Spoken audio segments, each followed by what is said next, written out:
cair, qualquer coisa assim, pelo menos a gente tem um backup para substituir no YouTube. Ok.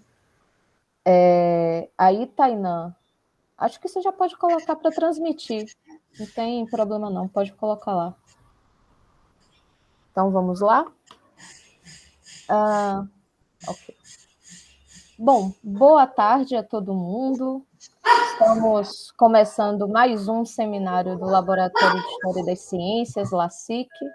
Eu sou a Letícia, a professora do Instituto de Química da UFBA, que está nesse ano de 2021 coordenando os seminários do LACIC. E hoje a gente vai ter uma participação muito especial da professora Vlamira Albuquerque. A professora Vlamira dispensa apresentações, mas a gente tem que apresentar mesmo assim, né? São os ossos do ofício. Professora Vlamira é professora de História do Brasil, aqui na Universidade Federal da Bahia. Ela é doutora em História Social pela Unicamp e ela é uma das nossas bolsistas produtividade do CNPq. Professora Vlamira, seja muito bem-vinda ao nosso grupo. Nossos seminários são um pouco informais, então espero que a gente não assuste a senhora e a palavra é toda sua. Seja muito bem-vinda. Obrigada, Letícia. Quero agradecer muito ao convite do grupo de pesquisa. Tem um cachorro latindo aqui. É Desculpa. bem-vindo também. Tem nada, não. Tem muito o que fazer. Queria agradecer muito. Né? Quando o Lival me propôs, eu já vibrei com a oportunidade de conversar com um outro grupo de pesquisa diferente do meu. Queria agradecer a Letícia pelo cuidado, pela atenção, né? Sempre atenta, né? Insistente. Manda foto, não mandava e tal. Obrigada, Letícia, me desculpa. Não, eu sou chata. Perrengue do caminho. Mas, enfim. Eu estou muito contente, de verdade, porque é uma oportunidade de falar sobre uma pesquisa que está em andamento há muito tempo. Eu tinha expectativa, quando eu topei o convite, eu tinha expectativa de, ok, eu tenho agora a obrigação, vou me obrigar a produzir alguma coisa de novo para levar para o grupo. Não consegui, o que eu consegui, mas isso também foi ótimo, porque nos últimos 3 dias eu me debrucei, né, no que eu já tinha sobre a pesquisa, e, na verdade, estou com novas questões, novos problemas em relação à mesma pesquisa. Então, se eu não tenho novidades de descobertas, mas eu tenho questões novas que estão me ocorrendo. Quando eu propus o título, esse título tem a ver com o meu projeto de produtividade, né? Teodoro Sampaio e outras eminências pardas na Constituição do Brasil Republicano. Eu vou já explicar essas eminências pardas e o que é que o Brasil Republicano tem a ver com isso, porque a ideia que está lá no projeto de produtividade é pensar sobre a experiência, e a gente pode depois discutir sobre o conceito de experiência, de alguns homens negros, homens mesmo, porque são personagens que estão no centro da vida social ou da vida política no final do século XIX, nesse contexto aí de crise do escravismo e os primeiros anos, as 2 primeiras décadas da República, que é o meu pedaço ali que eu pesquiso, né, do pós-abolição. É uma pesquisa que está muito colada com um livro recente que eu publiquei com a minha colega e amiga Gabriela Sampaio, chamado De Que Lado Você Samba, que a gente discute sobre política, raça e ciência no final do século XIX. Convido a todos que leiam o De Que Lado Você Samba, é um e-book de uma coleção incrível da editora da Unicamp, destinada à popularização do saber científico. Custa R$14 o e-book, com muita música, com muita imagem, com muito texto escrito, para a gente conseguir conversar com um público mais amplo. É um livro produzido para ser divulgado principalmente nas escolas de ensino básico, em que a gente procura discutir de uma maneira... Obrigada, Letícia. A gente quer discutir de uma maneira séria, de uma maneira profunda, mas com uma linguagem não acadêmica, né, para o público que precisa conhecer melhor sobre o processo de formação do Estado republicano no Brasil, e pensando isso em termos de raça e em termos também da ciência, né, da história da ciência. Não sei se a gente faz exatamente uma história da ciência nesse livro. Tem 2 capítulos muito interessantes nessa perspectiva, que eu acho que dialogam mais com o grupo de vocês, em que Gabriela colaborou muito mais do que eu, em que a gente discute sobre a Faculdade de Medicina, mas não exatamente as teses da Faculdade de Medicina, mas o ambiente político da Faculdade de Medicina. E uma das coisas que a gente descobriu nesse livro, já sabíamos, né, mas a gente nunca tinha parado para pensar isso sistematicamente, é que a elite brasileira dessa primeira república, a elite que assume o controle da república na Bahia logo depois da proclamação da república, é saída exclusivamente da Faculdade de Medicina da Bahia.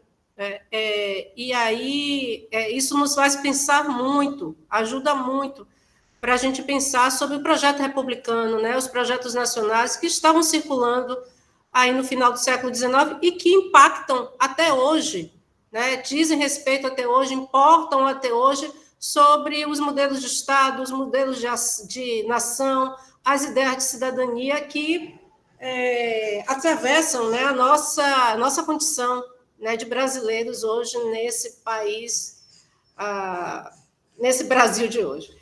Letícia, a gente pode passar para a próxima? Por favor. Bom, eu tinha a intenção, sabe aquela coisa de expectativa e realidade?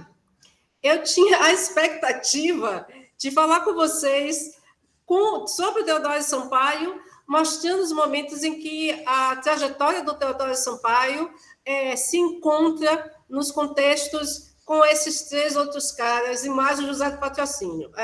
Vou falar só rapidamente quem são eles, vários de vocês já devem conhecê-los, Manuel Quirino, que todos os 3 foram abolicionistas e também lideranças do movimento operário, estiveram na fundação de partidos republicanos aí nesse mesmo período, nesse mesmo contexto do final do 19.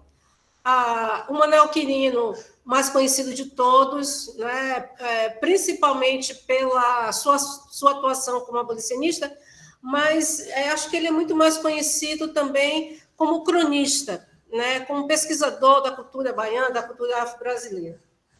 O Ismael Ribeiro, que também foi um militante importante, estava na fundação do Centro Operário, e o Domingos Silva, né? Esses 3 caras, eles são melhor estudados pelo meu colega Aldo Castellucci, que discute sobre a construção do movimento de trabalhadores no Brasil, né, no final do 19, no começo da República. E lá o Ismael Ribeiro e o Domingos Silva aparecem, né, nessa. Tem um orientando meu, Tiago Silva, que fez uma dissertação muito interessante sobre o Ismael. E aí, pegando a trajetória do Ismael como... Ele é um ex-escravizado, né, como um ex-escravizado que se torna... trabalha no movimento operário, no movimento abolicionista, e se torna a liderança do movimento operário. Então, aqui é só para dizer para vocês, olha, essa é a minha expectativa, mas a realidade é que não vai dar para trabalhar com todos eles, porque não consegui muito avançar em relação a isso. Mas tenho coisas para contar. Passa para mim, por favor, Letícia.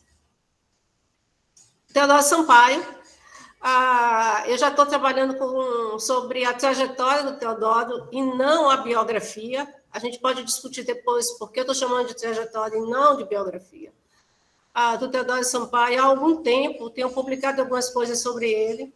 E quando a gente estava escrevendo, eu e a Gabriela estávamos escrevendo o livro, o último capítulo do livro termina com o Teodoro Sampaio sendo convidado, né, para fazer a reforma do prédio da Faculdade de Medicina, em 1905, que pegou fogo, né, num domingo de carnaval, em que aquelas coisas da Bahia, né?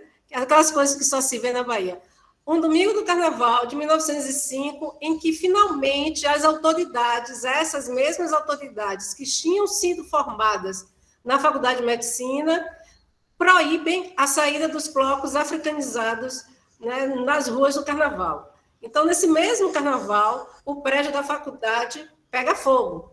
E aí, quem é convidado para reformar o prédio? O Teodoro Sampaio. Então, a minha expectativa, que eu espero que se torne realidade, é escrever sobre o Teodoro, inclusive contando, a partir desse último capítulo do livro que está pronto com a Gabriela, do Teodoro sendo o autor, né, desse trabalho de recuperação do prédio da Faculdade de Medicina, né? Esse trecho que está aí é um trecho de um texto. Teodoro tem dois ou três textos autobiográficos, né, pouco pretensiosos, no sentido de que ele não escreveu imaginando publicar, coisas desse tipo. Parece muito mais relatos, né, sobre a sua trajetória do que exatamente uma pretensão de publicação autobiográfica. Mas, talvez por isso, eles sejam tão ricos, né, sobre o que ele pensa, né, sobre a sua própria trajetória e sobre o tempo em que ele vive, que é o que me importa mais. Ele escreveu... Esse trecho é um manuscrito que está no acervo do Instituto Geográfico Histórico da Bahia, que tem a coleção, né, a documentação toda do Teodoro Sampaio, muito bem preservada, é um acervo belíssimo, lindíssimo. Eu espero que, em algum momento, esse acervo seja digitalizado, colocado à disposição dos pesquisadores online, protegido, preservado, né, porque essas coisas que têm acontecido com os acervos históricos, né, no Brasil, realmente é chocante. E aí, esse trechinho que ele escreve, né, sobre si mesmo. Ele diz: nasci sobre os tetos sagrados da Capela Canabrava, engenho da então propriedade do notável agricultor e chefe de da importante família dos Costa Pinto, no recôncavo de Santa Amaro. Naqueles tempos, todo senhor de escravo abastado rodeava-se de uma pequena corte ao seu redor. Além dos dias festivos em que a gente da vizinhança afluía mais numerosa a participar dos folguedos e jantares. As famílias ostentavam o luxo das pachelas de prata e das ricas toalhas de bordados finos. Dias em que a riqueza, o gosto, a riqueza, a urbanidade do senhor de engenho tinham de mostrar sua valia. O viver da família tinha os seus aspectos próprios, característicos, por entre a monotonia incontornável e invencível da existência no campo. Pode aparecer um tom de ironia aí, mas na verdade não há. Né? O Teodoro Sampaio é um personagem que eu acho incrível para discutir sobre a experiência negra nesse contexto de desmonte do escravismo e emergência da República, porque ele não cabe em nenhum clichê. Eu tenho ficado famosa por desconstruir os sonhos de heroísmo, as expectativas de heroísmo de muita gente quando olha para esses personagens negros, né? Principalmente esses personagens tão com uma mobilidade social, como é o caso do Teodoro Sampaio, e projetam alguma espécie de heroísmo avant-garde de alguma luta antirracista contemporânea. E eu gosto muito de trabalhar com o Teodoro para discutir sobre isso. Porque o Teodoro é um homem nascido, né? Ele é filho de uma escravizada. Há um certo dilema em torno de quem seria o pai dele. Alguns biógrafos falam do padre, que, na verdade, era o pároco da capela, que, na verdade, dá o nome a ele, é bem provável que tenha sido realmente o padre. Isso era muito comum nesse período, até o Gilberto Freire tem um capítulo que fala sobre esses filhos de padre. Mas há quem diga também que ele tinha sido filho dos próprios Costa Pinto. Não, eu, sinceramente, acho... O Teodoro sempre se esquivou de falar a respeito disso. E eu, sinceramente, não acho que isso seja fundamental para a gente entender, né, o tataraneto do padre. Então, sinceramente, não acho que isso seja o ponto no qual a gente deveria se focar. Se o próprio Teodoro não deu muita importância a isso, quem somos nós, né? Mas o que é importante é que o Teodoro ele tem uma relação muito estreita com a mãe, né? Ele com 10 anos de idade, ele nasce em 1955. 55 é um contexto muito importante para a gente entender a história do escravismo. 1850 é proibido o tráfico atlântico para o Brasil, né? Não é mais possível fazer o grande tráfico, trazer africanos atravessando o Atlântico, dos portos africanos até o Brasil. Isso tem um impacto muito grande, né? Impacta todo o processo de reorganização do escravismo no Ocidente.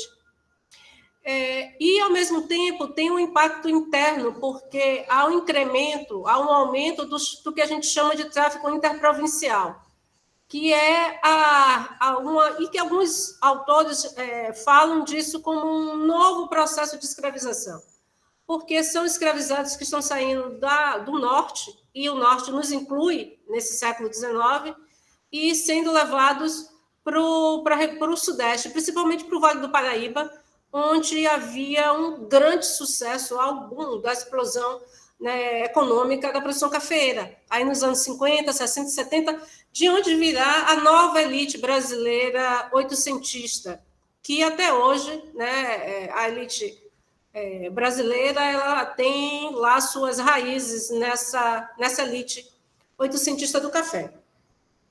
E o Teodoro, né, ele sai da Bahia, né, levado pelo padre para estudar, né, para o Rio de Janeiro, vai para o Colégio São José, no Rio de Janeiro, se não me engano, faz os primeiros estudos e depois entra, né, ele ingressa depois na escola de engenharia. E eu sempre fico imaginando o Teodoro embarcando para o Rio de Janeiro no mesmo navio em que estava indo muitos escravizados, vendidos do norte, vendidos da Bahia, para as plantações de café, né? O que era aquilo naquele menino de 10 anos de idade? Quando o Teodoro vai para o Rio, fica aqui na Bahia, no Engenho Canabrava, três irmãos dele, os 3 escravizados.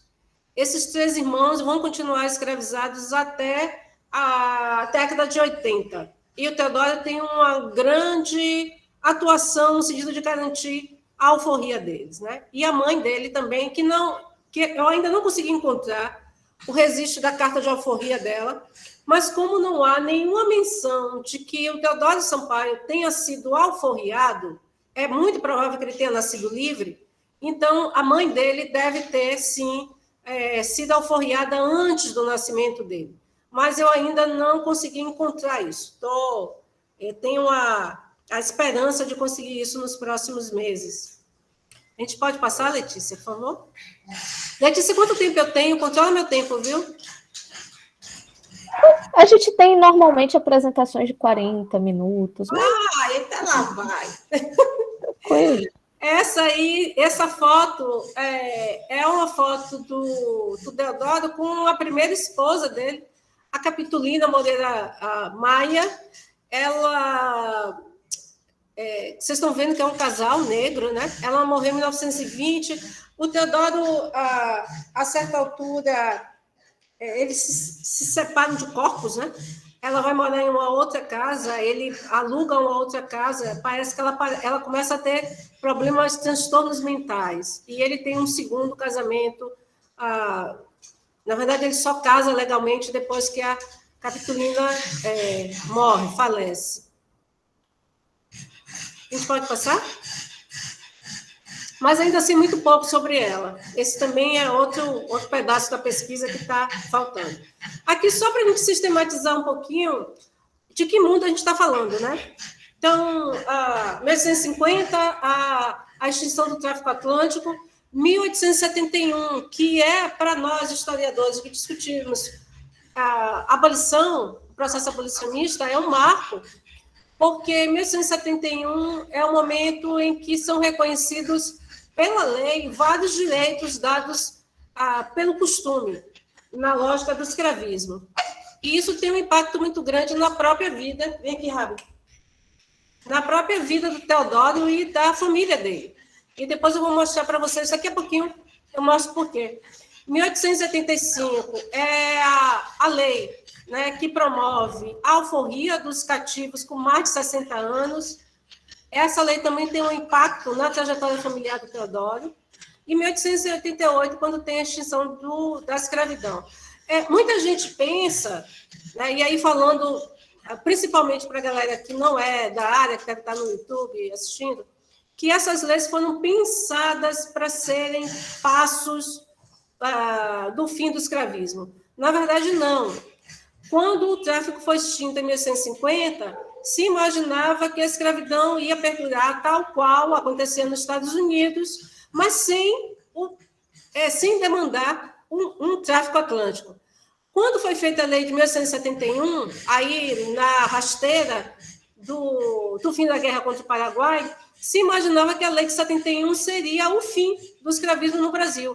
E a proposta parecia brilhante na época, porque tinha uma inspiração muito no processo emancipacionista de Cuba, né? Uma lei que estava sendo discutida em Cuba no mesmo período, né? Tinha esse mesmo propósito. Se imaginava o seguinte: uma vez que não há mais tráfico e uma vez que não nascem mais escravizados, a escravidão morre por si mesma. Não tem mais como... os últimos escravizados seriam aqueles que estariam em território nacional. Bom, não era bem assim. Já se sabe hoje que se a única lei que tivéssemos tido em 1871, teríamos escravidão até pelo menos a primeira década do 20. A lei de 1885 é uma pressão muito grande, uma articulação muito grande do movimento abolicionista, e a de 88 é a capitulação, né? É a agonia do escravismo junto com a agonia da monarquia. Então, a gente pode passar, Letícia, por favor? E só para vocês terem uma ideia, eu coloquei os dados do Rio de Janeiro porque é a província com o maior número de escravizados, né? Esses são dados do livro do Ilmar Matos, O Tempo Saquarema, em que, para vocês perceberem o declínio dessa população escravizada ao longo desse período, 72, 73, 80, 82, 85. Grande parte do decréscimo desse número de escravizados se deve à compra da alforria. Essa população escravizada está agindo, comprando a sua própria alforria, né? É muito mais resultado desse processo de compra da alforria do que de um resultado de uma política pública, digamos assim. A gente pode passar, Letícia? Bom, aqui é um trecho de uma carta. Eu acho que eu pus uma letra muito grande, mas me desculpem. É o trecho de uma carta. O Teodoro Sampaio, ele se forma em engenharia exatamente em 71 e 72. Eu anotei aqui.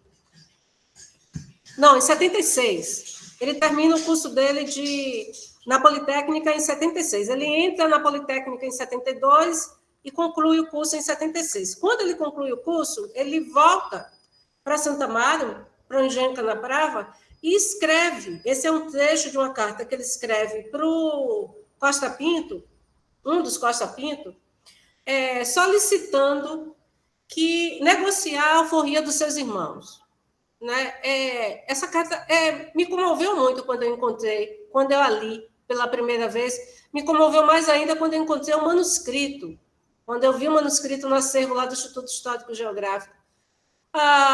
Porque ela tem um tom de quem domina a lógica do paternalismo da época, sendo Teodoro Sampaio ele assina doutor Teodoro Sampaio, né? Já um engenheiro com alguma experiência na época, mas que domina a lógica, né, escravista, paternalista, a ponto de se mostrar bastante...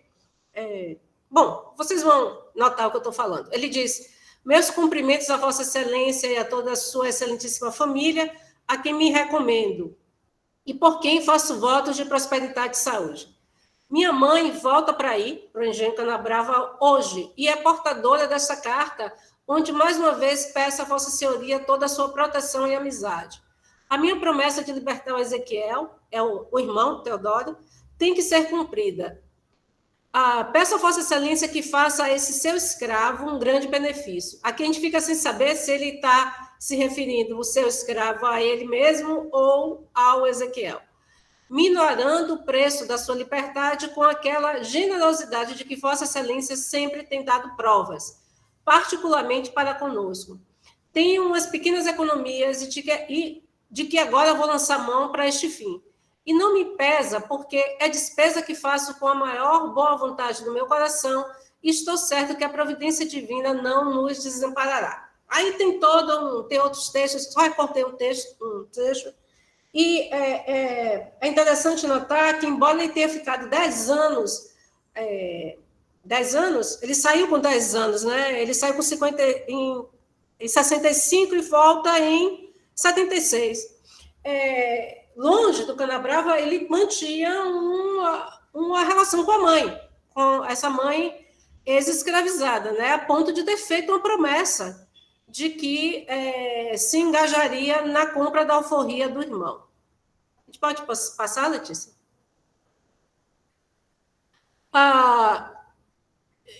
Mais adiante, em 1884, o Deodoro consegue comprar a alforria do Ezequiel. Depois, eu encontrei num documento uma notícia do Ezequiel falecendo na casa do Teodoro. Isso quer dizer que, de alguma maneira, eles retomaram o vínculo, né? Essa aqui é um trecho da carta de alforria do Matias, o outro irmão do Teodoro Sampaio. Dessa vez, o Teodoro não mais compra a alforria, e sim ela é concedida pelo proprietário do engenho Aramaré. E isso se dá porque, em 1884, há um movimento muito grande, né, desses grandes proprietários de escravos, principalmente aqueles mais conservadores, e o conservadorismo morava no Recôncavo Baiano.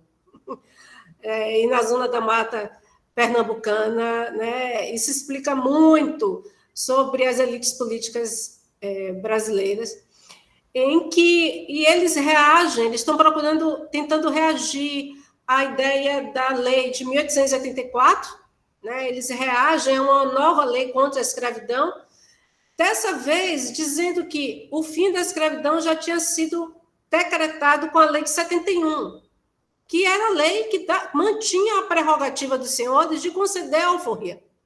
Então, eu fico imaginando, eu às vezes penso que eu teria mais futuro como cineasta, pena que eu não tenho talento para ser cineasta, porque eu fico imaginando o fantástico que seria a gente imaginando lá no Engenho Aramaré, né, uma construção imponente, como todas aquelas construções coloniais do Recôncavo Baiano, o senhor chegando, né, na varanda, né, desse grande casarão, trazendo o Matias, né, levando o Matias para frente, e aí fazendo toda a cena, né, de entrega da carta de alforria, teatralizando a entrega da carta de alforria, como fazia parte de uma lógica política dessa década de 1880, principalmente 1884. Tem um trabalho belíssimo de um colega chamado Celso Castilho, que discutiu sobre a construção da opinião pública a favor do abolicionismo.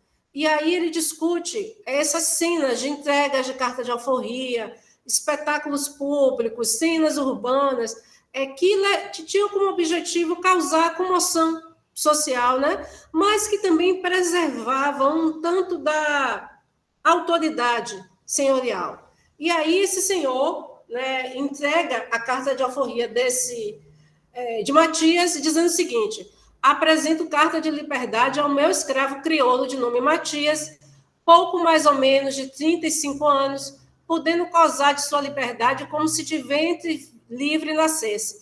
A menção ao ventre livre nascesse é a lei de 1871. O faço por deferência às boas qualidades de seus parentes, pelo que não recebo indenização. Ou seja, ele sugere que está fazendo em nome da relação que ele mantém com o Teodoro Sampaio e com a mãe do Teodoro Sampaio. O Teodoro Sampaio aí, ele é uma espécie de... ele trabalha no prolongamento da estação ferroviária do São Francisco, né, com o projeto de prolongar da onde, Mira? De Alagoinhas para Salvador, e isso interessava muito aos Costa Pinto e aos outros fazendeiros do Recôncavo, porque era uma possibilidade de escoar mais rapidamente a produção. Então, o Teodoro funciona como uma espécie de protegido e de preposto, né, dos Costa Pinto. Na verdade, toda a trajetória dele profissional é marcada por essa relação, essa aliança, mas, ao mesmo tempo, tutela dos Costa Pinto.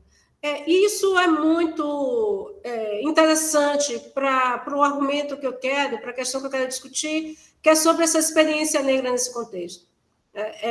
Ele é com certeza um dos engenheiros mais brilhantes, né, da geração dele, já tem uma vasta experiência quando ele vem para a Bahia, mas para que ele consiga fazer parte dessa rede, ele precisa estabelecer uma relação de aliança e de tutela com os senhores, né, dos seus irmãos.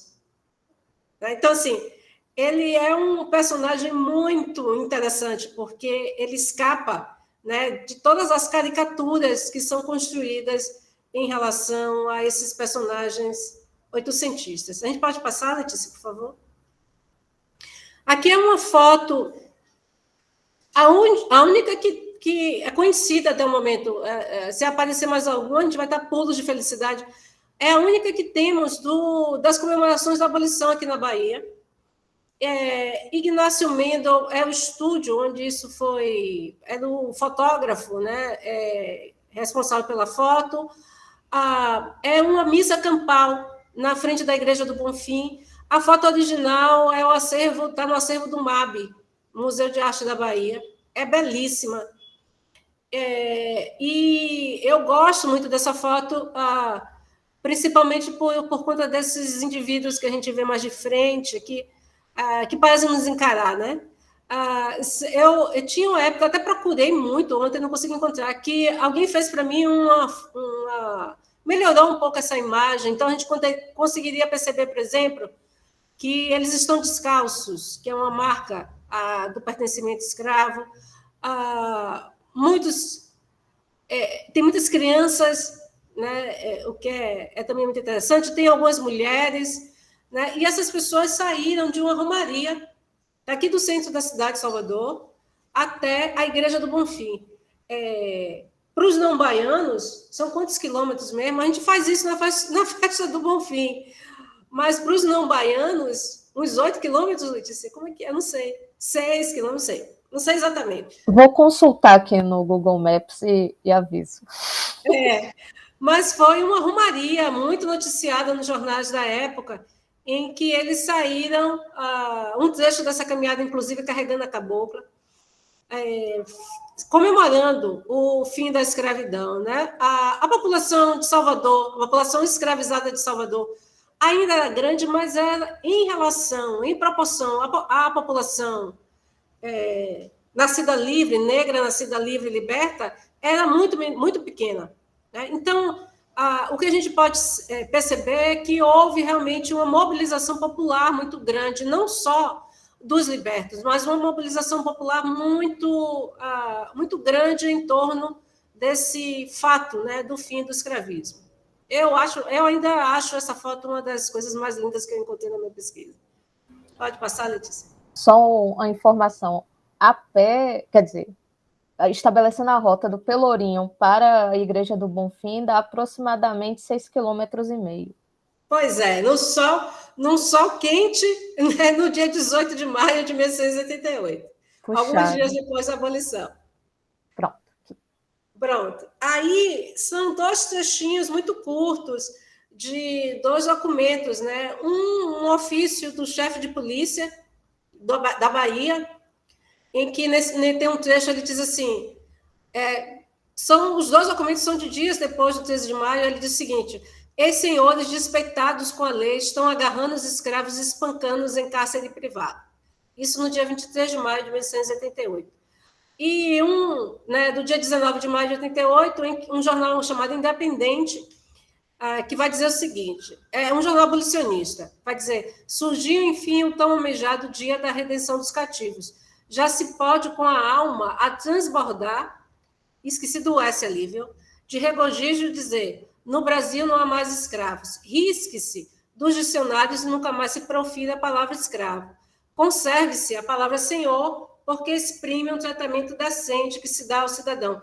Esses dois documentos estão no meu livro, na tese. E eu trouxe eles para que vocês entendam um pouco da atmosfera da época, né? O fim da escravidão não significou um convencimento, apesar da comoção, da opinião pública favorável, mas não significou um convencimento de que aquelas relações, de fato, estavam findas, estavam extintas, né? Eu gosto muito desse trecho que diz, conserve-se a palavra Senhor, né? Porque exprime um tratamento decente que se dá ao cidadão. Vamos passar, Letícia, por favor? Aqui, essa foto está lá no livro novo com a Gabriela, um capítulo que a gente riu muito escrevendo, que é um capítulo sobre o primeiro carnaval depois na República, que a gente, na verdade, a foto é de 1891, mas a gente escreveu sobre o carnaval de 1890, né? Em que esses caras aí, eu tinha o nome deles anotado, eu esqueci, não gravei o slide com o nome deles. Eles vão comemorar o carnaval homenageando Vasco da Gama. E isso é muito curioso porque o clube Cruz Vermelha é um clube da elite e é um clube que reunia os estudantes, os acadêmicos e os professores da Faculdade de Medicina. Muitos deles faziam parte desse clube. Então, eu acho ela muito simbólica da elite que vai assumir, né, o poder, né, depois de 1888. Como é que essa elite constrói a sua autoimagem? Qual é a fantasia, né? Qual é a referência que essa elite constrói, é a mesma elite que está construindo o projeto de nação. Não preciso dizer, né, aqui no grupo, com certeza isso tem sido discutido, de que essa elite da Faculdade de Medicina é a mesma que está lendo, refazendo, remodelando as teorias raciais. Então, para a gente entender, né, sobre essas ideias e ações dessas elites. A gente pode passar, Letícia, por favor? Aqui um trecho de uma carta que também está lá no meu livro, mas eu sempre acho ela é tão impactante que é bom de ler. É um trecho de uma carta de um cara chamado Francisco Muniz Barreto de Aragão, uma família dessa também importante do Recôncavo Baiano, em que ele escreve ao Rui Barbosa. É uma carta pessoal, né? Não é uma carta pública, ele jamais imaginou que um historiador um dia ia lá mexer nesse negócio. Mas ele está lá criticando o Rui Barbosa, porque o Rui Barbosa está comentando, né, sobre o escravismo e está tentando barrar os projetos que querem pedir indenização, dos senhores que querem pedir indenização pelo fim da escravidão. E esse senhor de escravos, ex-senhor de escravos, escreve o seguinte: penso que a escravidão em nada contribuiu para estragar-nos. O que nos estragou foi a convivência com o negro, isto sim. A desgraça consistiu em introduzir no Brasil. Peço a Vossa Senhoria que me diga a tal respeito.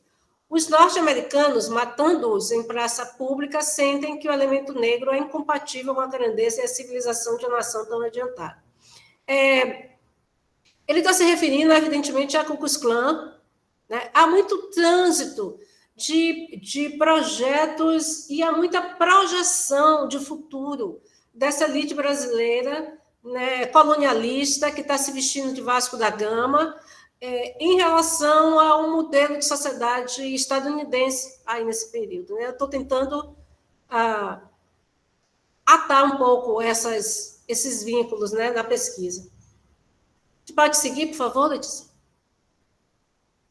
E aí, o que o Teodoro está fazendo no meio disso tudo, né? Ele está seguindo a trajetória profissional dele, está comprando a carta da alforria dos irmãos, está refazendo seus vínculos familiares, mas também está pensando sobre o que está acontecendo, de como essas mudanças estão impactando as suas percepções sobre o mundo. E aí eu achei esse trecho num livro, né, uma coletânea, chamado Diário Secreto de Humberto de Campos, e que ele traz um trecho do Teodoro Sampaio dizendo o seguinte: a lei que declarava de condição livre os filhos da mulher escrava é a lei de 1871. Essa lei, meus senhores, produto amadurecido das lucubrações dos nossos homens de Estado e solução cabal para a questão civil, ou seja, ele está concordando com os conservadores, com os senhores, com os Costa Pinto, de que a escravidão poderia acabar só com a força da lei de 71, se lhes esperássemos a ação e os efeitos no evoluir dos tempos, era de fato o troféu maior das vitórias parlamentares que se ganharam no Brasil. Era o coroamento da carreira política do nobre Visconde de Rio Branco. A abolição das constituições que foi feita foi um desastre. A gente pode passar, Letícia? Aqui, essa data aí não era para estar, eu pensei que tinha tirado, mas tudo bem, eu posso explicar. Aqui o Teodoro, essa foto é uma foto belíssima, é o Teodoro com um grupo, né, de engenheiros liderados pelo Orvalho Derby, e eu coloquei do lado um trecho, né, dessa leitura que o Teodoro vai fazer da sociedade baiana quando ele volta para a Bahia, em 1904, se eu não me engano, eu anotei. 1905, ele é contratado pela Intendência Municipal de Salvador, tem uma treta que rola lá em São Paulo, o Teodoro estava sendo cotado para ser o responsável pelo projeto de escoamento de água e saneamento de São Paulo. Ele com certeza era um dos engenheiros mais experientes para fazer isso. Rola uma treta lá e o Teodoro se demite. Eu só achei um trecho de uma carta de um amigo dele que escreve para ele, eu não coloquei aqui no slide, mas o amigo escreve para ele dizendo assim: bem sabias que nós nunca nos daríamos bem nessas terras de paulistas. E aí ele faz uma referência à questão regional, que tem uma ideia de raça ligada ao regional também, nessa referência. Mas o Teodoro jamais comentou sobre isso. O único momento em que o Teodoro comenta sobre racismo é quando ele dá uma entrevista para o Pearson, em que ele diz que, na escolha da comissão que seria responsável pelos estudos sobre a navegação no Rio São Francisco, a Comissão Hidráulica, que era um grupo de engenheiros extremamente importante, nomeados pelo Sinimbu, um dos políticos mais influentes do Império. E o Teodoro foi nomeado para essa comissão e, em algum momento, um funcionário achou que ele deveria sair da lista, porque, sendo um grupo liderado pelo Derby, o funcionário julgou que o Teodoro seria... os norte-americanos não aceitariam a presença dele na comissão de engenheiros, né? E aí o Teodoro aciona os Costa Pinto, que por sua vez aciona o Sinimbu, e o Teodoro está lá, na comissão. Né? Mas esse é o único momento em que, instigado pelo Pearson, aí já no momento, né, da sua fase, ele já está na década de 30, já passado muito tempo do episódio, é que ele comenta essa ideia de preconceito racial. Mas ele sempre se esquivava, né, de comentar a esse respeito. Entretanto, ele falava sobre o que ele via na Bahia. Né? Então, ele volta para a Bahia depois dessa demissão em São Paulo, e aí ele é contratado para fazer um plano de saneamento da Bahia, que nunca sai, demora muito para sair. Mas ele pensa, né? Ele entra no Instituto Histórico Geográfico, ele pensa sobre quais são os projetos para a cidade. E aí a ideia de higienismo, raça, vai aparecendo no texto do Teodoro, né? Aqui ele diz o seguinte: a Bahia hoje é uma sociedade em decadência, é a sociedade em transição, como um aspecto doentio de um povo de degenerados. Já se foi a Bahia culta de outros tempos. É mister explicar que a abolição desbaratou as fortunas da gente antiga, matando a sociedade e o refinamento gerado pela urbanidade. A decadência da sociedade baiana data da abolição. O período que se segue, então, assim, ele tem uma leitura muito, né, pessimista, mas ele imagina que há um trabalho a ser feito, né? É possível haver essa regeneração. O período que se segue é de remodelação, de reforma dos costumes, de reforma do trabalho, de novas exigências de vida para senhores e para ex-escravos. A inaptidão daqueles acostumados como estavam de viver às custas do trabalho de outrem e a incapacidade dos últimos para um regime de liberdade é que, com sua ignorância e na sua própria índole de raça, leva a um regime de preguiça e inatividade. Esse é um trecho chamado O Aspecto da Sociedade Baiana, em 1906, do Teodoro Sampaio. Veja, não se trata, eu preciso dizer sempre isso, principalmente para aqueles que não fazem parte dos grupos de pesquisa, não se trata de denunciar, não é disso que se trata, denunciar qualquer tipo de posição ideológica do Teodoro Sampaio, não se trata disso. A gente faz história e não direito, né? Não tenho nenhuma aptidão para julgamentos. O que Teodoro ajuda a gente muito a entender é como esse personagem, um homem negro, que sai de um engenho escravista no coração da sociedade escravista colonial, né? Da aristocracia do açúcar, faz uma carreira brilhante na escola de engenharia, na escola politécnica. No momento de crise do escravismo, tem um momento do livro dele, da autobiografia, que ele fala como os estudantes saíam empolgados para ouvir as palestras abolicionistas, né?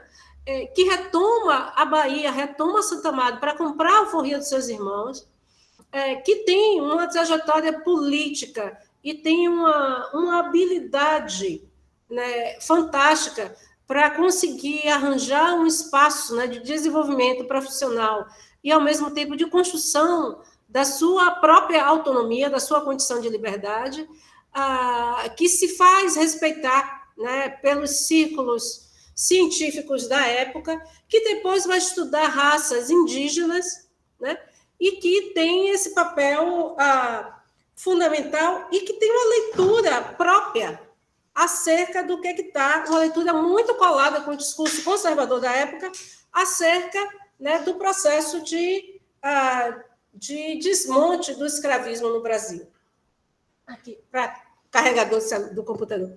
Então, é isso que eu queria trazer. Esse personagem que só é contraditório aos nossos olhos de hoje.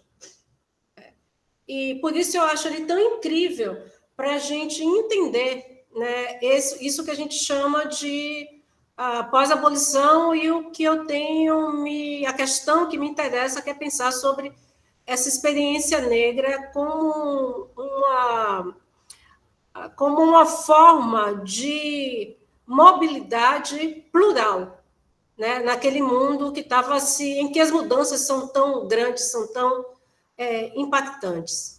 É isso. Eu queria agradecer a vocês a paciência de me ouvir por tanto tempo. Sou todo ouvidos. Nossa, eu fiquei assim, pô, já acabou. Eu queria ouvir. Professora. Ide, beijos. Love you. Deixa eu dar um oi ao pessoal que chegou aqui. A gente teve um probleminha com a transmissão do YouTube, mas a gente já retomou. Acho que a maior parte da turma veio para o Meet mesmo. A gente está aqui com 26 colegas. Posso parar o compartilhamento, professora? Pode, por favor. Você sabe que então... é bom, né? Porque a gente vai discutir entre nós. Isso. Aí depois a gente coloca o vídeo aqui da gravação do Meet lá no YouTube, não tem problema não, para o pessoal que não pôde participar acompanhar completo. Mas, professora, se a senhora falasse mais uma hora aí, a gente ia escutar, porque estava muito bom. De gentileza, Letícia. Não, excelente. A gente agora vai ter a sessão de conversas, né, de perguntas, debates. O Olival já foi mais rápido, já sacou a palminha. Então, eu vou passar para o Olival e eu vou me inscrever também, que eu também quero fazer uma pergunta. Vlamira, não, eu me inscrevi, não é pergunta, na verdade é para parabenizar mesmo, excelente apresentação, me impressiona muito o seu desafio como historiadora de lidar com um personagem complexo como esse. Eu conheço muito pouco do Teodoro, conheci um pouquinho, porque na criação do nosso programa, o Zé Carlos Barreto de Santana tinha um projeto de estudar trabalhos do Teodoro Sampaio, e ele se batia exatamente com essa complexidade que você nos trouxe aqui, exatamente do pós-abolição. E, então, assim, eu gostei muito do modo como você trouxe, sem julgamento, mas também sem esconder, sem sanitizar o personagem. Né? Queria só fazer um comentário, relembrar uma história que pessoalmente me marcou muito. Quando a gente estava criando o programa de História e Filosofia da Ciência, e Ensino de Ciências, aí em 99, nós tivemos uma visita de 2 consultores da CAPES, e um deles, o Biratã D'Ambrosio, ele nos disse uma coisa que ficou muito marcada para mim, e eu costumo dizer, o que eu vou dizer agora, dizendo que a gente não conseguiu ainda cumprir a expectativa do Biratã D'Ambrosio. Ele disse assim, o programa de vocês é muito importante, porque, veja, você chega em São Paulo e você tem 2 grandes avenidas que correm paralela, a Rebouças e a Avenida Teodoro Sampaio, são 2 engenheiros baianos, negros, e as pessoas em São Paulo nem sabem que eram engenheiros, engenheiro talvez desconfie, mas que eram negros e que eram baianos. Né? Então, assim, eu acho que o seu trabalho, nesse sentido, é de extrema importância. Né? Extrema importância. Eu acho que existem também trabalhos importantes sobre André Rebouças. Eu assisti recentemente uma defesa de alguém no Cefet do Rio de Janeiro, exatamente sobre o André Rebouças. Mas é só uma história a mais. Mas, enfim, o que eu queria falar mesmo era lhe parabenizar pela excelência da apresentação. Obrigada, Lival. E antes dele, o Eminência Parda está no título, foi bom que você falou isso, porque eu tive a chance de explicar, porque o Gilberto Freire, né, fala isso, né? Quando há um seminário em homenagem ao Teodoro, o Freire é convidado para escrever sobre, e ele diz que é um absurdo que não tenhamos reconhecido a importância do Teodoro Sampaio, que ele chama de eminência parda, né, na escrita de Os Sertões, a eminência parda de Cunha. Então, Professora, a senhora está travando um pouquinho. inclusive, Agora travou completamente. Eita.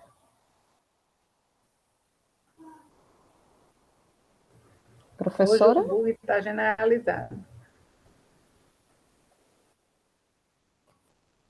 Travou. Ela caiu? Ixi. Professora Vlamira, Não caiu completamente, porque a imagem ainda está travada. Para mim, sumiu aqui.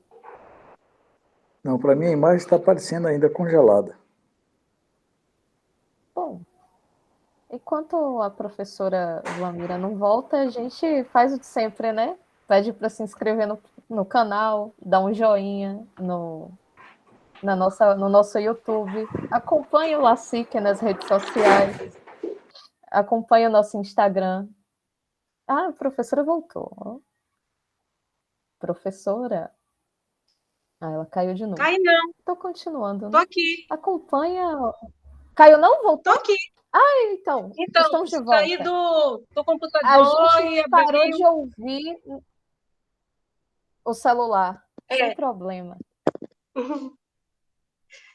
Pronto. A gente parou de ouvir quando a senhora está explicando o porquê do Eminências Pardas. E está falando sobre que era triste não conhecermos, e aí começou a travar, e acho que era Teodoro Sampaio que a senhora E ia ela tinha dito comentar. também que o Gilberto Freire aqui cunhou essa expressão, eminência parda, Isso, para fazer a referência à influência do Teodoro na obra Os Sertões. Era perfeito. isso. O Teodoro, o Gilberto Freire é o primeiro que se incomoda, né? Inclusive, o Teodoro tenta fazer parte da Academia de Letras e é rejeitado também. E o Gilberto Freire escreve, né, contra isso.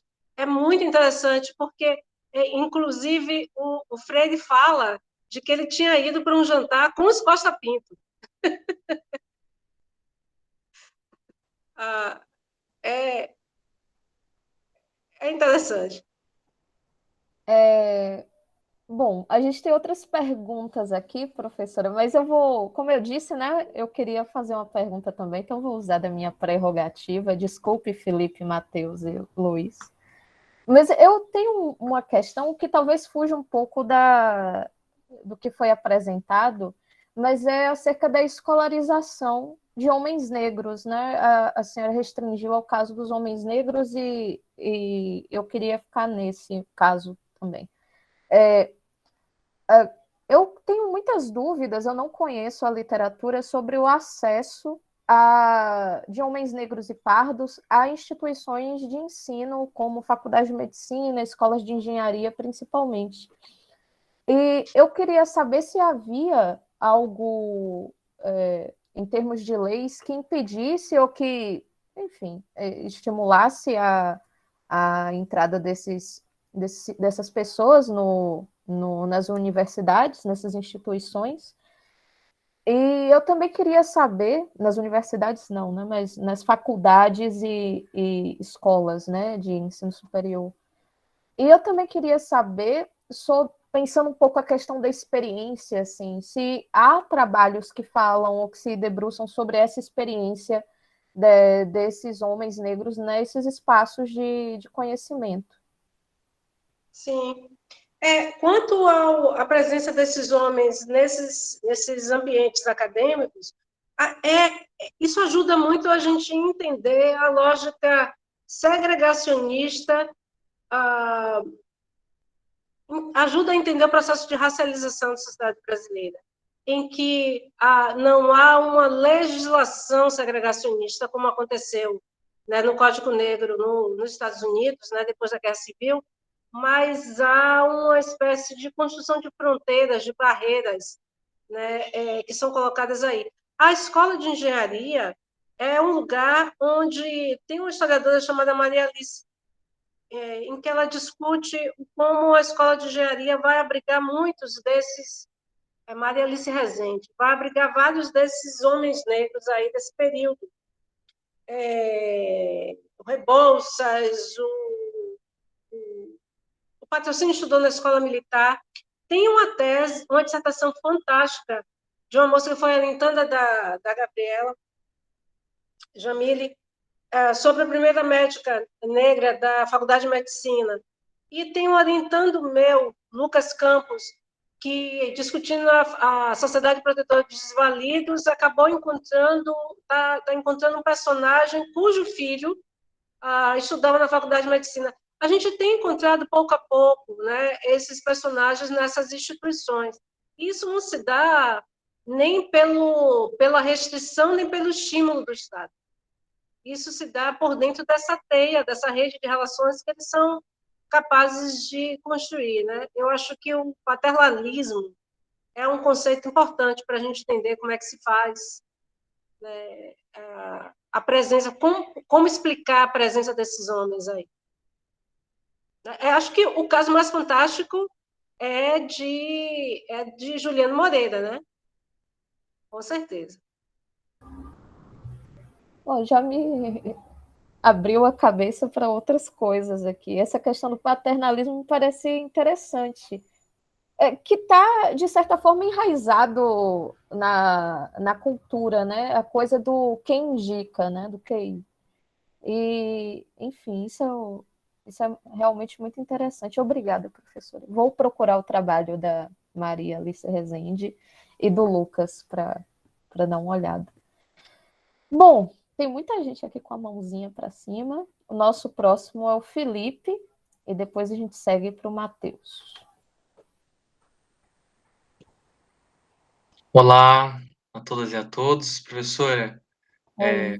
foi muito bom ouvir a senhora. Eu sou historiador, estou fazendo meu doutorado no IFISH, lá no Unicamp. O Teodoro Sampaio é um sujeito que vira e mexe, ele vem nas minhas pesquisas, apesar de ele não ser o meu objeto central na tese, né? Eu fiz uma iniciação sobre o Derby, então o Teodoro sempre vinha, e agora eu trabalho com habitação do final do século XIX, né? E um dos relatórios é feito pelo Teodoro Sampaio, né? O relatório de Comissão e Inspeção das Habitações Higiênicas, né? Da Santa Ifigênia, feito em São Paulo, como a senhora tinha mencionado. E uma das questões que me toca, lendo o relatório e alguns dos embates que ele trava, né? Com o presidente da província, com alguns deputados e mesmo com o intendente de São Paulo, Pedro Vicente, na época, em 1893, é esse posicionamento do próprio Teodoro, como se fosse um juiz de valor sobre a população pobre, né? Colocando, por exemplo, essa questão de falta de civilidade, essa falta de bons tratos, sempre essa falta, né?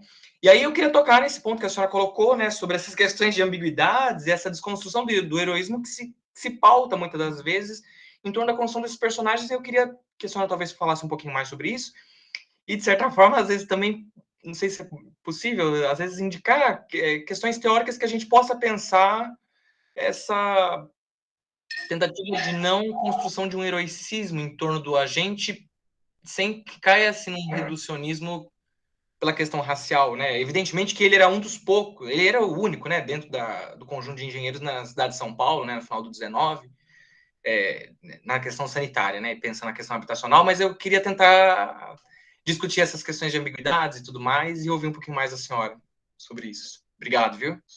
Que bom saber. Vamos trocar figurinha. Preciso ler esse relatório. Eu já vi um pedaço dele, mas não tive tempo ainda de parar, me debruçar sobre. Eu entendo exatamente o que você está perguntando. Eu entendo exatamente o que você está perguntando. E para pesquisadores negros, essa é uma questão, a gente chega assim, vou apresentar a Teodoro Sampaio. Aí todos a audiência, os estudantes, eles estão esperando, vem aí mais um herói, eu preciso disso, né? Precisa se espelhar, precisa dessa referência. Mas eu acho que tem uma coisa muito, muito boa nisso, que é a oportunidade que a gente tem de dizer que o nosso papel como historiador é discutir trajetórias humanas. Né? Eu brinco com os alunos e assim, quem trabalha com personagem da Marvel faz cinema. Não tem o talento para isso. Né? A gente não trabalha com... Não somos moralistas, a gente está trabalhando com os bons e os maus, os bandidos e os... Né? Eu acho que esse personagem, ele dá oportunidade para a gente entender a complexidade que a história permite, para a gente considerar os contextos, as circunstâncias históricas, as subjetividades, mas principalmente os jogos políticos. Eu acho que o que dá para explicar isso, para entender, Felipe, que eu tenho tentado desenvolver, é pensar sobre uma estratégia política que está colocada aí. E aí, nesse sentido, essa experiência, que tanto passa pelo conceito thompsoniano, né, de nós unicampianos, né, a gente acaba lendo muito Thompson, mas também passa pelo conceito do Du Bois. O Du Bois também está falando dessa experiência negra como algo repartido. Né? Então, eu tenho tentado ler por essas duas chaves, né? E lendo Teodoro, assim como os outros personagens, como aqueles que estão construindo estratégias políticas de mobilidade social. Eu não gosto da ideia de ascensão, né? Acho que ela é romântica demais, né? Cria uma perspectiva uma possibilidade de sair dessa condição de subalternidade, o que eu acho que é impossível para qualquer pessoa negra, mesmo brilhante, fantástico e impressionante como Teodoro. Então, ele está construindo estratégias de mobilidade. É com essa ideia que eu tenho trabalhada, mas quero muito conversar com você depois, para a gente trocar umas figurinhas. Me manda um e-mail, um zap, qualquer coisa. Um prazer, professor. Manda sim. Vlamira, desculpa, só um esclarecimento. Pelo menos para mim deu um probleminha na hora que você estava falando. Eu não gosto muito desse negócio eu prefiro a questão da estratégia de mobilidade. Te heroicizar, te construir heróis, Luiz. Eu acho que nós, como historiadores, tratamos sobre a experiência humana. E esse personagem é um personagem que dá uma boa oportunidade de falar sobre isso. É um personagem com uma trajetória incrível, que está construindo estratégias num mundo caótico. Isso é bom. Eu acho que isso é muito mais inspirador para os alunos, para os jovens alunos, do que o herói. Professora, eu não sei. Mas a senhora traz uma perspectiva que eu gosto muito. Por isso que eu não ouvi o que ela falou, pelo menos para mim travou. Você entendeu agora, Luiz? É que ela colocou que acha que talvez esse personagem mais... Não, é porque tinha travado na hora, eu não entendi o que ela falou. A palavra. E talvez melhor a mobilidade social do que a ascensão social. Ela falava sobre estratégia de mobilidade, não de ascensão. Perfeito. Eu só não sei se os estudantes gostam tanto dessas histórias, né? Mas aí é o processo de amadurecimento, é quando você está largando de vida, está largando o bem e o mal, o certo e o errado, e começa a entender a complexidade das decisões e dos trânsitos. Quando você entra numa sala de filme de Star Wars e vê que a maioria das pessoas ali estão acima dos 40 anos, fica difícil pensar nisso. Mas aí... Fazer o quê? É puxado. Matheus, desculpa, é a sua vez. Foi mal. Sem problema. É sempre bom ouvir uma discussão filosófica. Gente, eu adoro o Matheus. O Matheus foi meu aluno no semestre passado. Eu adoro o Matheus. E aí, professora? Quando eu soube que a palestra ia ser sua, eu nem olhei o tema. Eu só disse, opa, tô aí. Ok, deixa eu me lembrar o que eu ia dizer. Eu até esqueci. Tudo bem, eu passo minha vez. Matheus colaborou comigo, me mandou um monte de coisa sobre o Teodoro. Matheus. É um bom pesquisador. O Matheus acompanhava os seminários do LACIC sempre lá na nossa época presencial, né? E no remoto está aqui também acompanhando. Bela aquisição para vocês. Não, ele é nosso camarada. Olha, na minha lista tinha Luiz e Júlia, só que quando o Luiz falou, a mãozinha dele sumiu. Antes de passar para a próxima pergunta, eu queria saber, Luiz, você ainda quer ficar com a mãozinha de pé? Ainda quer fazer pergunta? Sim? Perfeito. Então eu vou fazer o seguinte, eu vou ler a pergunta do Ricardo no chat, aí eu volto para a sequência que estava antes, Luiz e Júlia, certo? Então... deixa eu ler aqui a pergunta do Ricardo. O Ricardo diz o seguinte: o Ricardo está online, você não quer falar não, Ricardo? Pode ser, tranquilo. Né? Oi, Vlamira. Muita gente querida aqui, gente. Tudo bom, querida? Então, na realidade, primeiro parabenizar pela fala, é incrível, né? Eu também ficaria aqui mais uma hora te ouvindo, né? E é uma curiosidade, eu queria saber se você acompanhou alguma coisa da trajetória do Teodoro em relação ao processo de saneamento de Salvador. Porque né, mexendo numa documentação, né, eu encontrei que em 1905 a Bahia fez um empréstimo, inclusive grande, com um banco em Paris, né, para esse processo de saneamento que seria projetado pelo Teodoro Sampaio. Só que aí depois isso não acontece. E aí eles têm um novo projeto, eles chamam Saturnino Brito, para poder, enfim, realizar. E eu não sei, é muito mais uma curiosidade, saber se você acompanhou, se você viu alguma coisa nesse processo, que querela é essa que tem aí no meio, que esse saneamento, esse projeto parece que não se executa, algo assim. Oi, Ricardo, querido. Então, tem sim. Na verdade, o Teodoro se queixa muito do fato de não sair dinheiro, não conseguir financiamento. Ele é contratado, mas esse contrato nunca sai. Aquelas coisas que a gente conhece, né? E ele, inclusive, se articula, né? O Teodoro vive bastante. Ele só morre em 1937. E aí ele se queixa com o SEABRA, procura as autoridades. Ele vai tentando fazer outras alianças, um tanto sem sucesso. Né? Eu acho que tem uma coisa muito... que, para mim, eu suspeito, né? De que o Teodoro ele perde muito espaço profissional no momento em que a escravidão acaba, que ele perde o apadrinhamento do Sinimbu, dos Costa Pinto e tal.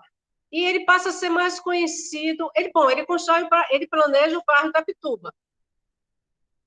Né?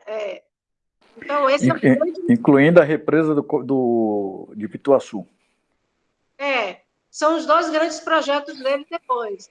Mas o que ele queria não era exatamente isso. O que ele pensava era numa reforma urbana, inclusive dos costumes. Né? E, Felipe, acho que aí ele conversa muito de perto com esses médicos da Faculdade de Medicina, né? Com essa elite deslumbrada com Vasco da Gama da Faculdade de Medicina.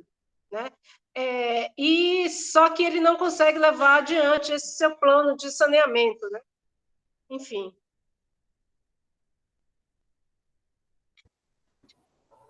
Perfeito. Mais algum comentário, Ricardo? Senão, vou Não, obrigado. Pronto. Então, vou seguir a ordem que estava estabelecida antes. Então, vou chamar o Luiz, depois a Gíulia, tá bom? Vamos lá, Luiz. Oi, Vanira, foi ótimo. Acho que foi muito interessante, né? Que aí a sua exposição ela traz muita coisa para reflexão, né? No outro dia, inclusive, eu vi até um post grande que você escreveu no Facebook, né? Sobre aquela barbaridade, né, que aquele camarada escreveu na Folha de São Paulo. Né? Como eu não acompanho muito esse pessoal, eu nem me lembro o nome dele, mas é um cara que parece que andou escrevendo aquelas bobagens do Guia Politicamente Incorreto, né? Aquele troço horroroso. Né? E é interessante porque, quer dizer, são duas estratégias, né, de abordagem de questões históricas que são assim, extremamente relevantes, né, para a gente entender a formação da sociedade brasileira no pós-abolição. Né? Questões que, inclusive, estão aí. Né? Ele, a partir do exemplo de uma escrava alforriada, ele praticamente chega à conclusão de, bem, a escravidão tinha seus aspectos ruins, mas não era tão ruim assim, porque ela permitia esse tipo de ascensão, que era o termo que ele utilizava. Né? E a gente sabe que a coisa é muito mais complexa, ou seja, o buraco é muito mais embaixo, né? No sentido de que eu acho que como você problematiza a questão, né? E eu acho que talvez não só no caso do Teodoro Sampaio, você citou o André Rebouças, tem José do Patrocínio, né? E outras figuras que são assim extremamente importantes, que conseguem desenvolver esse tipo de estratégia de mobilidade que você se refere. Né? São estratégias de mobilidade numa sociedade que é extremamente contraditória, onde as relações de classe e relações raciais elas estão presentes porque as relações de classe e as relações raciais elas se confundem. Né? Não é à toa que aquele pessoal lá da Faculdade de Medicina quer dizer, tinha um ali até de tez mais escura, mas, em geral, brancos, né? Vão, digamos assim, a mitologia de Vasco da Gama, tentar resgatar, né, aquela coisa lá da Cruz Vermelha, da Cruz de Malta, enfim, por aí em diante. Né? Então, eu acho que isso é que é interessante, né, essa problematização desse tipo de estratégia de mobilidade, né? Que é estratégia de mobilidade, estratégia de sobrevivência, né? Que eles vão desenvolver, né? E isso eu acho que, sem cair, digamos assim, no maniqueísmo, né? Recoloca as questões, não só no plano individual, também no plano mais coletivo, né? Das relações raciais e das relações de classe dentro dessa sociedade, né, do pós-abolição, né, quer dizer, que cria, inclusive, questões e situações, né, que estão presentes até hoje no nosso cotidiano. Então, eu acho que é interessante. Né? E a outra coisa, que era mais um comentário, né? E a outra coisa, eu queria que você explicasse, mas até achei que você fosse explicar mais, porque eu também prefiro muito mais estudos de trajetória do que estudos de biografia, embora eu não tenha nada contra os estudos de biografia, eu acho que a biografia é excelente, né? Mas eu gosto mais desses estudos de trajetória, onde a gente pode problematizar uma série de questões. Né? Eu queria que você falasse um pouco mais sobre isso. Duas boas questões, Luiz. Bom, é isso, né? Eu acho que quando a gente está falando sobre... Eu acho que eu tenho tentado, né? Mas preciso ler mais, estudar mais, e para entender como fazer isso. Eu acho que a gente tem que pensar sobre raça como algo que não está descolado de classe nem de gênero. Porque não deu tempo de falar aqui, mas tem uma questão de masculinidades também colocada nesses homens. Há uma expectativa de um sucesso profissional colocado nesses homens também, que passa por uma questão de masculinidade. E que a questão racial ela não está separada da condição da questão de classe. A gente precisa achar uma maneira de evidenciar que a gente não está falando de três esferas diferentes. Se fala muito de interseccionalidade, mas em alguns momentos fica parecendo que a gente está falando de três conjuntos que se conectam. Né? Se a gente estivesse falando de três conjuntos que criam interseções. E eu acho que isso, para nós, da história social, isso não ajuda a entender. Então, eu acho que a experiência deles é uma experiência de classe, é uma experiência racial e é uma experiência de gênero. Eu tenho um desafio de conseguir entender isso, né? Então, mas eu estou tentando esse exercício. Em relação à coisa da biografia, também não tenho nada contra. Tem uma biografia fantástica sobre o Teodoro, do Ademir, né, que saiu um livrão daqueles, não dá nem para carregar, para vocês verem, daquele da Aldebrecht, quando a Aldebrecht existia, né, na época que a gente produzia cultura. É uma biografia incrível, muito bem pesquisada, muito bem trabalhada, um livro muito bem produzido. Nada contra biografias, mas o que me interessa não é o Teodoro Sampaio em si mesmo. Eu estou interessada sobre a experiência negra nesse processo de desmonte do escravismo e de inauguração da emergência da República. O que me interessa é a mesma coisa que tem me interessado a vida inteira, é pensar sobre o processo de estruturação do Estado brasileiro republicano a partir de uma noção de exclusão racial. Né? Então, e eu acho que isso passa por olhar... Eu tenho tentado... A minha história, eu acho, como pesquisadora, é essa, né? Então, assim, eu tenho tentado fazer isso olhando para de várias janelas. Então, eu acho que quando a gente pensa a trajetória, por exemplo, eu não quero...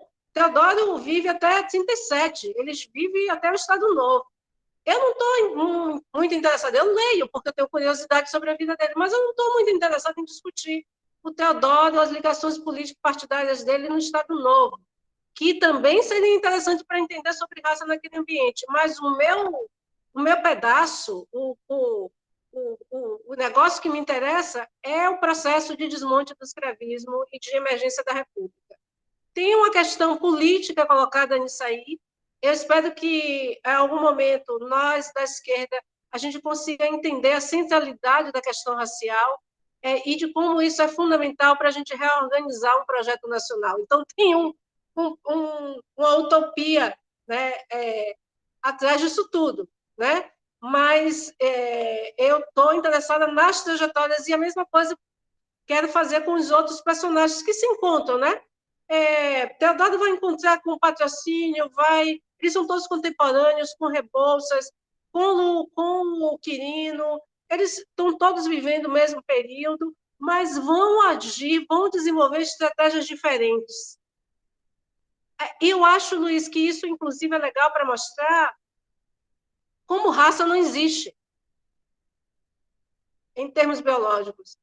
Como é uma construção social que eles estão tendo que se desvencilhar dessa construção social. Né? Então, assim, eu acho que tudo que mostra uns conjuntos muito homogêneos acaba reafirmando a ideia da raça como algo essencial.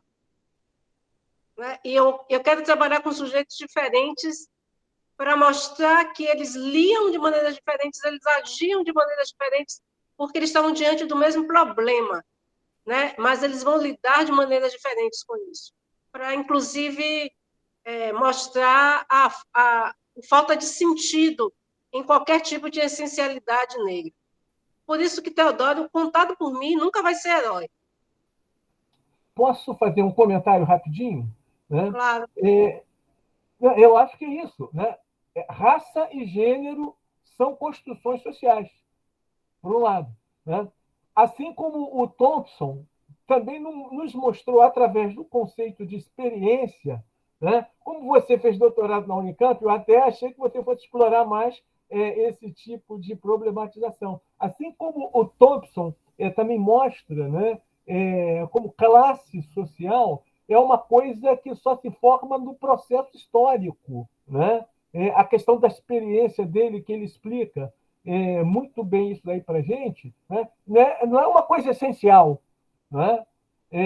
Assim como a gente aprendeu, né, Olival, que o proletário necessariamente não é revolucionário, né? Assim como se fosse uma essência, né? Ele pode vir a ser através de um processo de construção, de formação político-social. Então, eu acho que é um negócio muito interessante.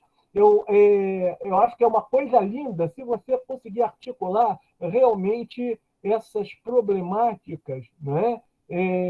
Da classe, da raça e do gênero. Né? Eu acho que vai colocar aí a questão desses estudos, não é? Sobre relações sociais numa perspectiva completamente diferente.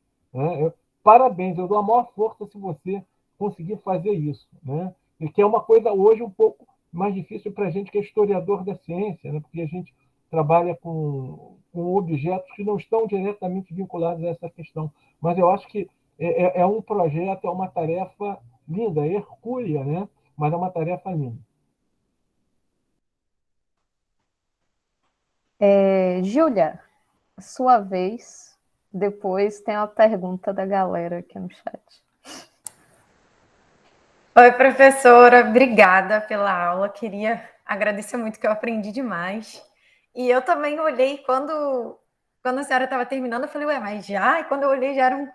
Enfim, já tinha passado o tempo, já eram acho que quase 10:36. E eu falei, caramba, mas passou muito rápido. Então, minha pergunta, eu trabalhei bastante com a figura do Juliano Moreira, né, na tese. E ele é uma figura que eu acho que os posicionamentos dele com relação à articulação, né, no pensamento dele entre raça, né, e degeneração, raça e doença, enfim, ela é muito explorada pela historiografia. Então, a gente acaba recorrendo ao Juliano como um desses mitos, né? Ah, olha, ele pensava assim, diferente de todo mundo e tal. E eu acho que ele não era uma voz isolada, sem falar que ele também falava para outras pessoas, né? Que inclusive Muitos mudaram determinadas formas de se pensar depois que começaram a trabalhar com ele, né? Se coincidência ou não, eu não sei. Mas o que eu queria perguntar é sobre esse outro lado, né, do Juliano. Não é bem um outro lado, mas esses outros posicionamentos dele com relação, por exemplo, à questão das perseguições, né, aos terreiros, enfim, queria saber se a senhora podia falar um pouquinho mais disso. Legal, Ju. A gente escreveu um capítulo De Que Lado Você Samba, eu e Gabriela, em que na Faculdade de Medicina está lá o Nina Rodrigues e o Juliano Moreira, né? Inclusive o Juliano fazendo parte da comissão do grupo que o Nina Rodrigues formou para visitar terreiros de candomblé e tal. Não deixa de ser uma... Assim, eu digo para os alunos o seguinte, eu dava um dia da minha vida para poder ver essa cena. Seguir o Nina Rodrigues e o Juliano Moreira entrando no terreiro de candomblé. O que ele se dizia sobre isso? O que a gente entendeu é de que o Juliano ele é um cientista da época, né? Então ele vai ver o transe como na pegada da histeria, ele vai lidar com as referências. E eu não entendo por que se teve a esperar outra coisa. Eu acho que a expectativa para que ele trabalhasse com uma chave interpretativa que não fosse a da ciência dos seus pares é uma forma de impor, um racismo aplicado ao Juliano. Ele é um cientista, ele está lidando com as premissas daquele momento. Né? Então, assim, e ainda assim ele discorda das teorias raciais. Né? Ele tem discursos em que explicitamente ele desacredita as teorias raciais. Agora, não se trata de uma ruptura absurda, né? Em que ele vai sozinho para um lado e os outros cientistas vão para o outro. A gente está falando de comunidades, né? A ciência não se desenvolve sem comunidades, sem diálogos. Em alguns momentos ele vai concordar com esses caras, com outros não. Eu fico impressionada como alguém é capaz de entender isso quando se fala de cientistas brancos, mas quando se fala de cientistas negros, isso parece algo impressionante. Mas como assim ele se sentava com o Nina Rodrigues? Cara, por que não? Agora, isso não quer dizer que isso faz dele alguém completamente alheio à discussão sobre raça. Né? Assim, é isso que eu acho. A gente precisa pensar as coisas de uma maneira mais complexa e a gente tem a tarefa de fazer isso para que essas leituras simplistas desses imbecis que tem escrito na Folha não criem raízes. A gente precisa mostrar que as coisas são muito mais complexas do que essa coisa binária. Sim, sem falar que ele também acreditava, né, ou desacreditava em determinadas teorias racialistas, não só porque algumas pessoas falam, porque ele era negro. Não, ele tinha evidências científicas, né, para poder defender a ideia de que degeneração não estava ligada à raça. Né? Então, eu acho que é isso. Estou doida para ler o capítulo. Vou ler o mais rápido possível. Obrigada. Obrigada. Lembrando que o link aí para o e-book está no chat, né? Para falar com o sotaque certinho. Obrigada pela propaganda. Parece que não tem mais na editora da Unicamp, mas eles colocam o link aí para a Amazon, para a Apple, para outros lugares onde você pode comprar o e-book.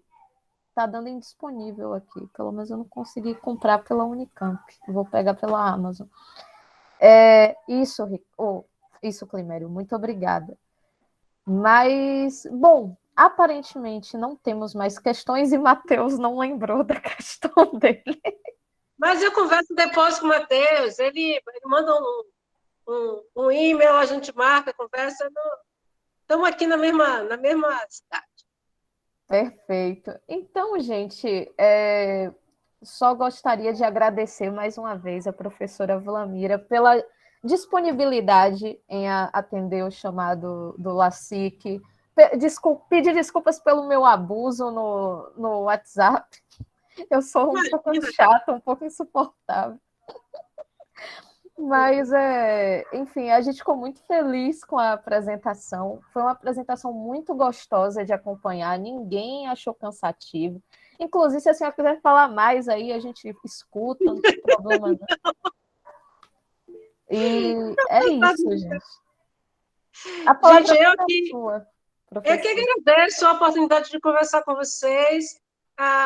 Ouvir já ajuda a gente a pensar, né? Eu tenho falado muita live, muita coisa discutindo sobre racismo, porque precisa, né? Porque é urgente. Mas que saudade de falar sobre a minha própria pesquisa. Então, muito obrigada por me darem a chance de falar sobre a minha pesquisa. Isso também saudade de você, Érica, e das suas ironias. Isso me ajuda inclusive, hoje eu reorganizei os documentos, então, indiretamente, vocês me ajudaram muito a retomar aí as coisas. Felipe, a gente fica conversando. Me manda um e-mail. Obrigado, professora. Vou mandar sim, tá? Obrigado mesmo. Foi uma baita aula. Continuaria ouvindo a senhora hoje. E é isso, gente, sua linda. Beijos. Vamos tomar gin. Só chamar Felipe e Érica para continuar acompanhando os seminários do LACIC também. E me chamem para o gin também. Vai Não para ter beber foto? gin, mas... Já dá, vamos tomar um gin. Ô, Letícia, Vamos combinar. Vai ter foto, Letícia? Vai ter foto, eu só vou parar a gravação aqui para a gente não falar muita besteira enquanto está gravando.